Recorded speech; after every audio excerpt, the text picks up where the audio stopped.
Kita telah mengetahui pengaruh globalisasi yang terjadi di sekitar kita. Tahukah kamu apa manfaat globalisasi? Bagaimana globalisasi dapat terjadi?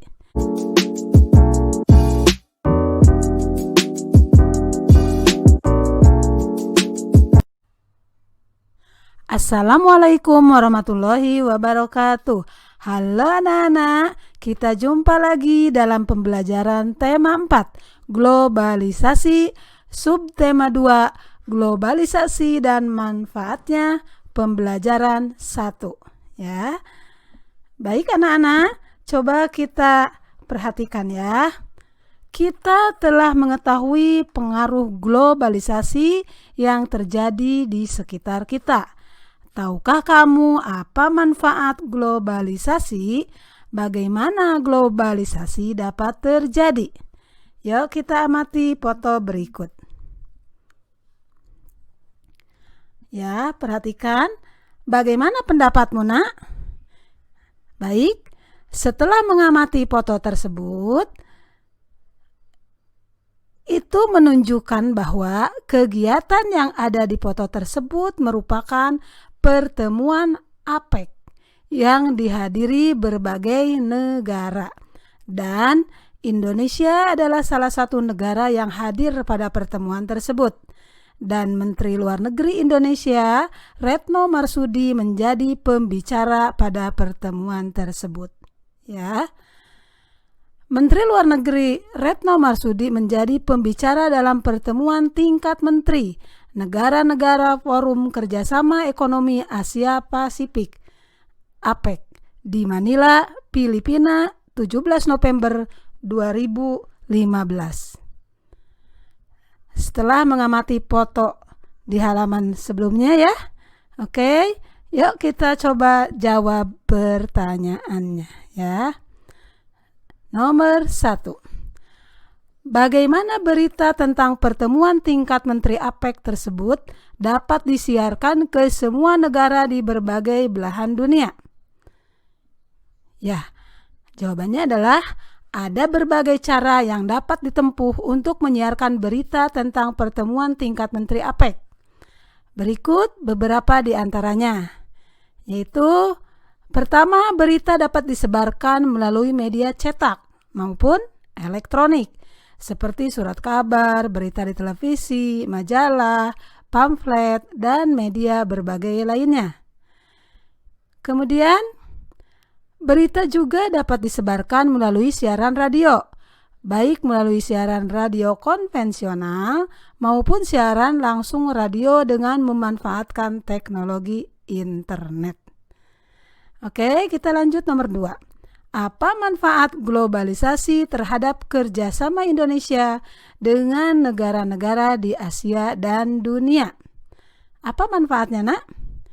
Oke, nah dengan adanya globalisasi tentunya kita dapat mengakses informasi ya dalam negeri ataupun luar negeri dengan cepat. Maka kerjasama bilateral dan multilateral dapat dilakukan dengan mudah dalam rangka memperoleh keuntungan kedua belah pihak. Baik anak-anak, coba perhatikan, kita akan menyimak teks eksplanasi berikut ini ya. Nanti kalian tulis paragraf 1 topik masalah apa, paragraf 2 dari penjelasnya apa, paragraf 3 sampai paragraf 4. Baik, perhatikan ya. Bahasa Indonesia dinilai layak menjadi bahasa ASEAN lantaran merupakan bahasa dari negara dengan penduduk yang besar. Bahasa Indonesia berasal dari negara dengan penduduk sekitar 250 juta. Seharusnya bisa menjadi bahasa ASEAN, kata guru besar tetap bidang linguistik Universitas Mataram, Profesor Dr. Mahsun MS di gelar wicara internasionalisasi bahasa Indonesia di Universitas Negeri Jakarta, Kamis. Menurut Mahsun, bahasa Indonesia memang hanya mempunyai 90.000 kosakata, tetapi mempunyai seni administrasi gramatikal untuk membuat kata baru, sehingga bahasa Indonesia merupakan bahasa yang kaya. Misalnya, dari kata hati banyak dikembangkan menjadi mata hati, jatuh hati, patah hati, dan lainnya. Atau dari kata anak berkembang lagi menjadi peranakan, kekanakan, kanak-kanak, dan sebagainya. Terang mahsun. Pada kesempatan yang sama, budayawan Indonesia Frans Magnus Suseno atau bersahabat disapa Romo Magnis menilai bahasa Indonesia layak menjadi bahasa global. Dalam bahasa Indonesia kita bisa ungkapkan apa saja. Maka masuk nalar bila bahasa Indonesia diakui di ASEAN. Bahasa Indonesia itu sempurna, tidak kaku, dan bisa berkembang. Oleh karena itu, ia menyayangkan semakin banyak generasi kita ini yang merasa lebih percaya diri memakai bahasa Inggris sebagai bahasa utama ketimbang memakai bahasa Indonesia. Ya. Nah, bagi saya mengherankan orang Indonesia pakai bahasa Inggris di rumah. Kemampuan bahasa Inggris cukup dipelajari sebaik mungkin sebagai bahasa asing. Saya dukung orang kita bisa bahasa asing, bisa maju. Tetapi bila bahasa Indonesianya sebagai bahasa ibu diganti, rasanya kosong, lantaran tidak menyentuh ke hati. Terang Romo Magnis yang berguru bahasa Indonesia semenjak tahun 1962 itu. Oke anak-anak, sekarang perhatikan ya. Yuk kita mulai di paragraf pertama, topik masalah. Apa nak topik masalahnya? Topik masalahnya adalah bahasa Indonesia layak menjadi bahasa ASEAN karena berasal dari negara berpenduduk terbesar. Ya. Kemudian di paragraf kedua, deret penjelasnya apa sih?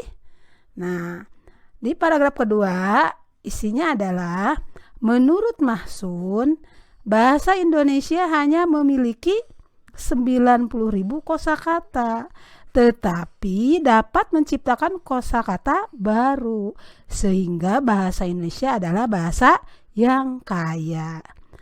Menurut Frans Magnus Suseno, bahasa Indonesia layak menjadi bahasa global. Dengan bahasa Indonesia, kita bisa mengungkapkan apa saja. Ya, bahasa Indonesia itu sempurna, tidak kaku dan bisa berkembang. Baik, perhatikan sekarang untuk mengisi di paragraf ketiga deret penjelas. Apa isinya nak di paragraf ketiga? Iya, bagus.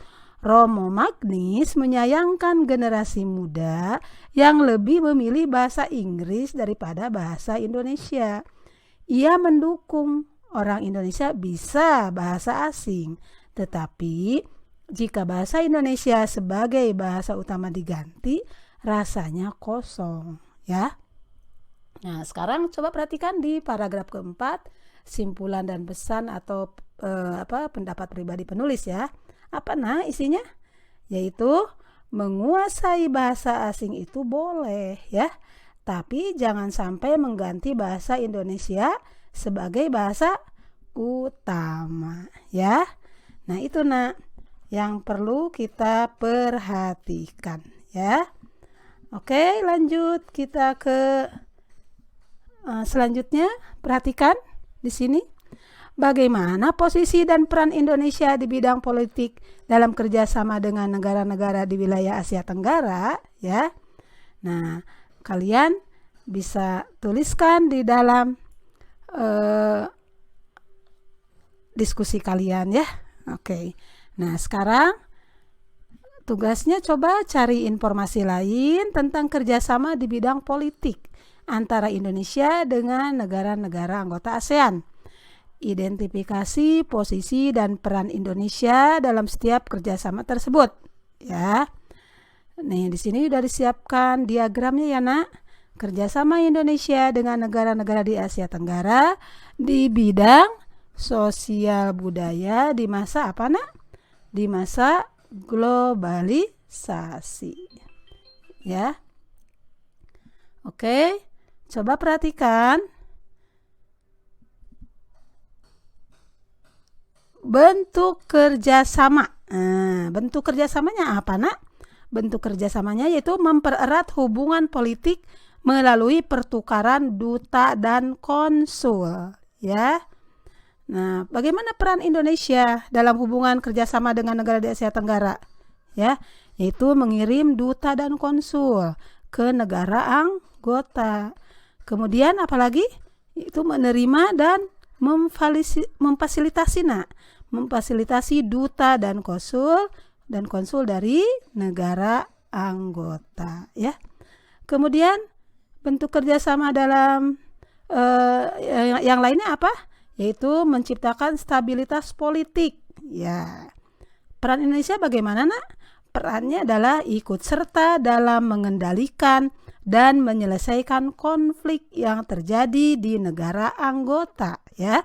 Dengan penyelesaian konflik, stabilitas politik suatu negara dapat terwujud. Kemudian bentuk kerjasamanya apa lagi, sayang? Ya, yaitu mengadakan perjanjian ekstradisi. Peran Indonesianya bagaimana? Yaitu mengembalikan penjahat dari negara anggota yang melarikan diri ke Indonesia sebagai wujud penegakan perjanjian ekstradisi. Baik anak-anak, bagaimana penggunaan energi pada masyarakat Indonesia? Bagaimana dampak bagi lingkungan hidup? Ayo kita cermati potongan berita berikut. Belakangan ini banyak bermunculan masalah pemborosan energi. Masalah pemborosan energi secara umum sekitar 80% disebabkan oleh faktor sumber daya manusia yang kurang memahami dampak dari pemborosan energi bagi kelangsungan hidup anak cucu kita mendatang. Selain disebabkan oleh manusia, ada pula 20% disebabkan oleh faktor teknis Indonesia. Ya, Nak. Indonesia merupakan negara yang boros dalam penggunaan energi. Bahkan Indonesia termasuk salah satu negara di Asia Tenggara yang tertinggi dalam hal pemborosan energi. Hal ini tercermin dalam indeks elastisitas, ya. Jadi terlihat, Nak, dalam indeks elastisitas energi, skor Indonesia itu lebih tinggi, ya, dibanding dengan negara-negara di Asia Tenggara, bahkan dengan negara maju. Hal ini menunjukkan perlunya masyarakat Indonesia mengkonsumsi energi secara lebih efisien dan mengurangi pemborosan. Nah, dampak dari pemborosan energi sebenarnya sudah kita rasakan. Hal ini terasa dari peningkatan suhu global. Meningkatnya suhu global menyebabkan naiknya permukaan air laut, meningkatnya intensitas fenomena cuaca ekstrim, lebih lamanya cuaca panas daripada cuaca dingin, dan hilangnya gletser, serta akibat-akibat lainnya. Mungkin kelangsungan hidup manusia akan terancam. Ya. Nah, ternyata masyarakat Indonesia berarti harus memiliki sikap hemat energi, ya. Nah, bagaimana caranya? Yuk kita lakukan percobaan sederhana ini, ya. Nah, kalian siapkan alat dan bahannya. 1 buah lampu bohlam 5 watt. Nah, yang mana coba lampu bohlam 5 watt? Ya, itu bagus. Kemudian 1 buah lampu LED 5 watt. Mana lampu LED? Iya, bagus. Kemudian 1 buah lampu neon 5 watt. Nah, yang panjang itu, ya. Jadi itunya bentuknya panjang, itu lampu neon namanya. Kemudian 1 buah dudukan lampu, beberapa buah baterai 1,5 volt, kemudian 0,5 meter kabel, gunting, isolasi, 1 buah kotak atau kardus bekas mie instan, atau apa saja, bekas sepatu juga bisa, ya. Oke anak-anak, langkah percobaannya adalah buatlah 1 rangkaian lampu sederhana seri. Letakkan dudukan lampu di bagian dalam kardus seperti dalam gambar, ya sayang, ya. Pasang ketiga jenis lampu tersebut secara bergantian di dalam kardus, ya. Amati kualitas terangnya cahaya dari ketiga jenis lampu tersebut, ya. Paham ya, Nak, ya? Gampang kan? Iya.